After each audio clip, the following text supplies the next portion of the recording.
काली हवेली एक सुनसान पहाड़ी पर खड़ी थी। वो नीचे बसे शांत देवपुर गांव पर नजर रखती थी। उसके बड़े से दरवाजों तक जाने वाला रास्ता जंगली घास से भर गया था। कांटेदार झाड़ियां इतनी घनी उगाई थीं, मानो उसके राजों की हिफाजत करने वाली कोई कुदरती दीवार हो। हवेली बहुत पुरानी थी, किसी बीते हुए जमाने की निशानी। उसकी आलीशान पत्थर की दीवारें, जो कभी अमीरी और ताकत की पहचान थीं, अब धीरे धीरे टुकड़ा टुकड़ा करके साल दर साल टूट रही थी। भारी लकड़ी के दरवाजों और खूबसूरत खिड़कियों के चौखटों पर जो कभी चमकीला पेंट था, अब फीका पड़ चुका था।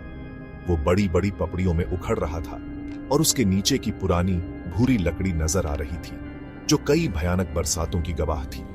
बहुत सारी खिड़कियां काली थी, जैसे खाली आंखें जो बस घूर रही हों। उनमें कोई रोशनी नहीं थी, बस अपने चौखटों के अंदर गहरे भेद ना पाने वाले साए थे।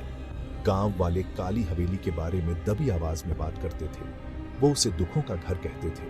उसकी एक पहचान थी, एक ऐसी डरावनी पहचान जो उनके रोंगटे खड़े कर देती थी। शाम को टिमटिमाते दियों के पास कहानियां सुनाई जाती थी, उसके खाली कमरों से गूंजने वाली अजीब आवाजों की कहानियां। वो कहते थे कि अमावस की रातों में एक औरत की दर्द भरी चीख सुनाई देती थी, एक हल्की सिसकियों भरी आवाज जो हवा के साथ बहती हुई लगती थी।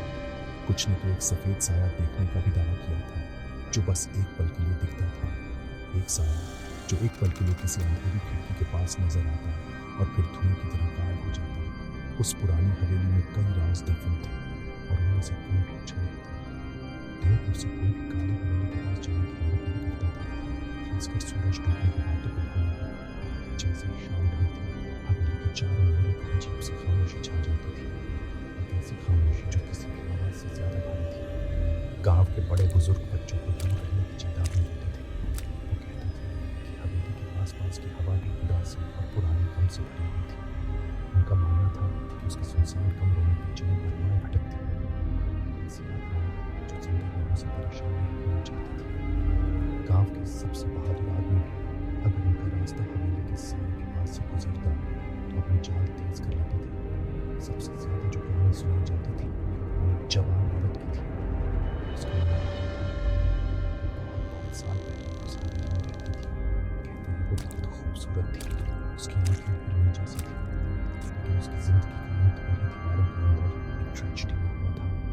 कुछ कहते थे कि वो टूटे दिल से मर गई, किसी प्यार का इंतजार करते हुए जो कभी वापस नहीं आया। दूसरे लोग और भी भयानक कहानियां सुनाते थे, धोखे और ऐसे गहरे दुख की जिसे सहना नामुमकिन था।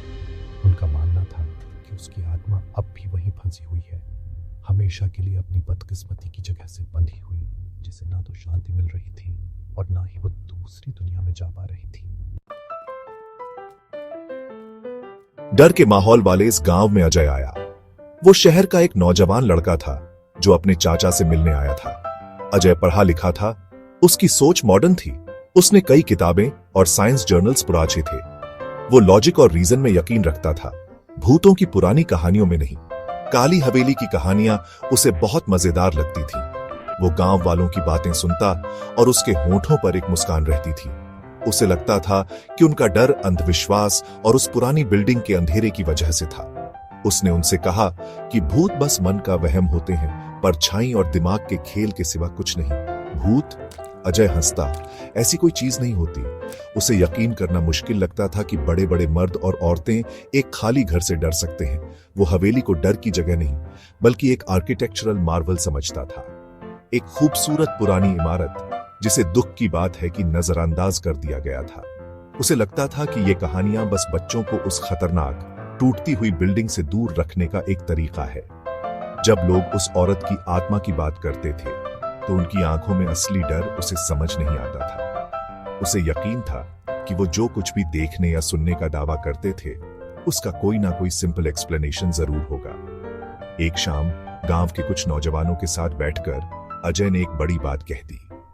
मैं काली हवेली में एक रात गुजारूंगा, उसने ऐलान किया। मैं तुम सबको साबित कर दूंगा कि वहां कोई भूत नहीं है। सब एकदम चुप हो गए। पहले तो हैरानी से उनकी आंखें फैल गईं और फिर उसके लिए डर से। उन्होंने ऐसी डींगें पहले भी सुनी थी, पर किसी ने कभी सच में ऐसा करने की हिम्मत नहीं की थी। अंधेरा होने के बाद किसी का अपनी मर्जी से उस जगह जाने का ख्याल ही उनके लिए खौफनाक था। उन्होंने उसे चेतावनी देने की कोशिश की, उसे अंदर छिपे असली खतरों के बारे में बताने की। गांव के बुजुर्गों ने अजय से मिन्नतें की। बेटा, बेवकूफी मत करो, गांव के मुखिया बूढ़े रामलाल ने कहा। कुछ चीजों को छेड़ना ही नहीं चाहिए, वो घर जिंदा लोगों के लिए नहीं है। उसके चाचा ने भी उसे रोकने की कोशिश की। उनकी आवाज में चिंता थी, लेकिन अजय जवान था और जोश से भरा हुआ। वो अपनी बात साबित करने पर तुला हुआ था।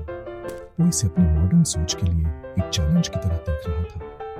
उनकी मिन्नतों से उसका इरादा और भी पक्का हो गया। वो सुनी सुनाई बातों से डरने वाला नहीं था। हवेली में जो कुछ भी हो, वो उसका सामना करेगा, अपनी टॉर्च और हिम्मत के साथ। जैसे ही शाम ढलने लगी और लंबी डरावनी परछाइयां पड़ने लगी, अजय काली हवेली की तरफ चल पड़ा। उसके एक हाथ में पावरफुल टॉर्च थी और दूसरे में एक छोटा सा बैग जिसमें पानी और कुछ स्नैक्स थे। उसने चरमराता हुआ मेन डोर धक्का देकर खोला। एकदम से बांसी हवा का झोंका आया, जिसमें सड़न और सीलन की बदबू थी, जिसने उसका स्वागत किया। अंदर अंधेरा और खामोशी थी। ऊंची छतों से मकड़ी के जाले पुराने पर्दों की तरह लटक रहे थे।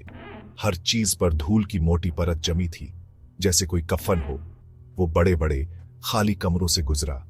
उस सुनसान हवेली की गहरी खामोशी को तोड़ते हुए उसके कदमों की आहट जोर जोर से गूंज रही थी।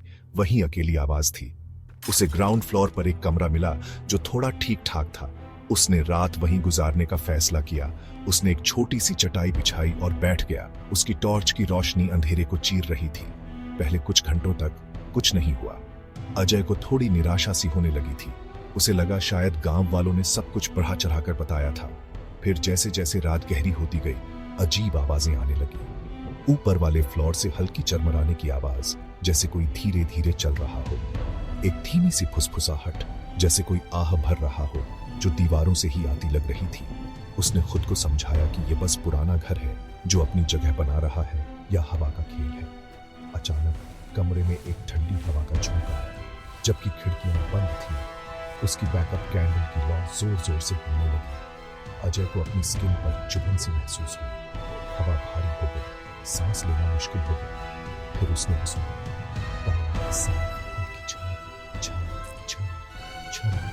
आवाज पहले तो हल्की थी, फिर करीब आती गई। ऐसा लगा जैसे वो जिस कमरे में था उसी तरफ आ रहा था। उसका दिल जोर जोर से धड़कने लगा। उसने दरवाजे की तरफ अपनी टॉर्च घुमाई। उसका हाथ हल्का सा कांप रहा था। वहां कोई नहीं था, लेकिन पायल की आवाज आती रही। अब ऐसी लग रही थी जैसे दरवाजे के ठीक बाहर हो। और फिर बस एक पल के लिए उसने उसे देखा। एक पीले चेहरे वाली दुबली पतली औरत सफेद साड़ी में हॉलवे के साए में खड़ी। उसका चेहरा अंधेरे और उसके लंबे काले बालों से ढका हुआ था, लेकिन उसने उसकी उदास चमकती हुई आंखें देखी। इससे पहले कि वो कुछ कर पाता, वो गायब हो गई, एकदम गायब। बस वो कंपा देने वाली ठंड और चमेली की हल्की सी खुशबू बाकी रह गई। अजय सुन्न बैठा रह गया। उसका सारा जोश खत्म हो चुका था। डर ने, ठंडे और तेज डर ने उसे जकड़ लिया था। वो अब इस बात को झुठला नहीं सकता था। जो उसने देखा था, जो उसने सुना था, वो उसका वहम नहीं था। हवेली खाली नहीं थी, उसमें सचमुच एक दुखी, बेचैन साया था। अजय उस रात एक पल भी नहीं सोया। वो कोने में दुबका बैठा रहा, अपनी टॉर्च कसकर पकड़े हुए। हर चरमराहट और फुसफुसाहट पर उछल पड़ता था। वो सुबह की पहली किरण का बेसब्री से इंतजार कर रहा था।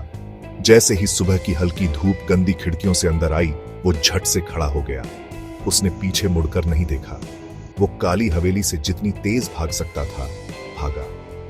वो उस जंगली घास वाले रास्ते पर दौड़ता रहा और तब तक नहीं रुका जब तक गांव में अपने चाचा के घर सुरक्षित नहीं पहुंच गया। उसका चेहरा पीला पड़ा हुआ था और कपड़े अस्त व्यस्त थे। गांव वालों ने उसे लौटते देखा। उन्होंने उसके जवान चेहरे पर खौफ साफ देखा। अब वो पहले वाला कॉन्फिडेंट, शक करने वाला नौजवान नहीं रहा था जो उनकी बातों पर हंसता था। वो अंदर तक हिल गया था। उन डरावनी दीवारों के अंदर क्या हुआ, इस बारे में उसने ज्यादा कुछ नहीं कहा, लेकिन उसकी आंखें गहरे डर और एक ऐसे तजुर्बे की कहानी कह रही थी जिसने उसे पूरी तरह बदल दिया था। अब वो उनकी कहानियों को यूं ही टाल नहीं देता था। अब वो समझ गया था कि गांव वालों के मन में काली हवेली के लिए इतना गहरा डर क्यों था। उसने अनदेखे का सामना किया था और उसने उसकी रूह पर एक कभी न मिटने वाला निशान छोड़ दिया था। इस घटना ने गांव वालों के यकीन को और भी पक्का कर दिया। काली हवेली सच में हॉन्टेड थी। अजय का डरावना एक्सपीरियंस उसकी भयानक कहानी में एक और किस्सा बन गया। हवेली अपनी सुनसान पहाड़ी पर खड़ी रही, अपने दुखद अतीत की एक खामोश निशानी बनी। उसकी खाली खिड़कियां देवपुर पर नजर रखती रही, अपने राजों को अपनी टूटती दीवारों में बंद रखे। अंधेरे होने के बाद किसी और ने उसके पास जाने की हिम्मत नहीं की और दिन उसके डरावने साए से नजरें बचाते हुए तेजी से गुजर जाते थे। डर अब पहले से कहीं ज्यादा महसूस हो रहा था। अजय उस रात की रात जिंदगी पहले जैसी नहीं रही। काली हवेली उस रात उसका दीवार से व्यक्त हो रही थी। कुछ दिन बाद वो गांव से चला गया। सीधे शाम को सोचा इंसान बनकर वो अपने साथ उस बूढ़ी औरत की डरावनी उस पुराने बंगले में बसे एक घर आ गया। वो एक कहानी को गलत साबित कर गया था, लेकिन बदले में उसे एक कदम ज्यादा परेशान करने वाली सच्चाई। उसने सीखा कि कुछ राज असली होते हैं और कुछ दरवाजों को बंद रहने देना बेहतर है। काली हवेली का साया और उसके अंदर की आत्मा उसकी बाकी जिंदगी उसके ख्यालों में घूमती रही।